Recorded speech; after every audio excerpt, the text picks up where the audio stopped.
In this video, I wanted to break down the end of game set that Wes Unseld Jr. used in this situation to get Kyle Kuzma a wide open look where he needed a 3 to win the game.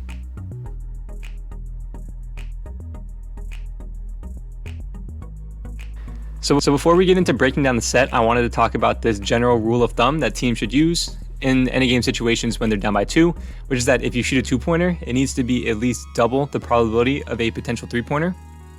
And this is because if you shoot a 2-pointer when you're down by 2, essentially what you're doing is extending the game and sending it into overtime. And overtime is generally a 50-50 proposition on whether you win or not. So what you really want to do, unless you can get an incredible look from 2, is to shoot a 3.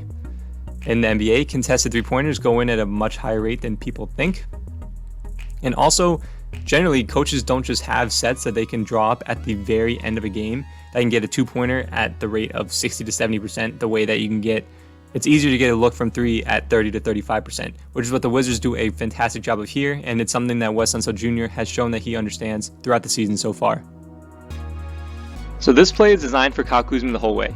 First thing that's going to happen is Kyle Kuzma is going to cut to the corner, and KCP is going to cut to the weak side slot. Montrezl Harrell is going to flash to the elbow right here, but all of that is just false action to get Beal the ball downhill. So Montrezl Harrell at the elbow is not necessarily used as him trying to get the ball, but it's more so him used as a screen. So Lamar Stevens is guarding Bradley Beal here, and the Wizards know that Lamar Stevens is going to lock and trail, meaning that he's going to be behind him. So when Beal curls off the screen with an empty strong side, he's going to have space to attack downhill. So Beal gets the ball, and as you can see, he has a bunch of space to go downhill. And the weak side corner has to help, which is Evan Mobley. So usually when the weak side corner helps, the next thing that happens is that the weak side slot is going to split the difference between the two players. So in this case, that would be Ricky Rubio. His responsibility right now is to split the difference between Kentavious Caldwell-Pope and Kyle Kuzma and then play the first pass.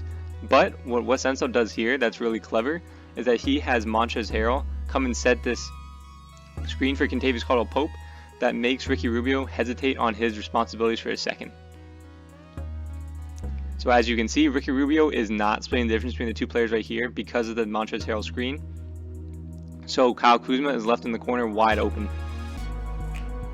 And he gets a really good look to knock down this shot to win the game. So that's going to do it for this video. Please like and subscribe. And as always, feedback is greatly appreciated.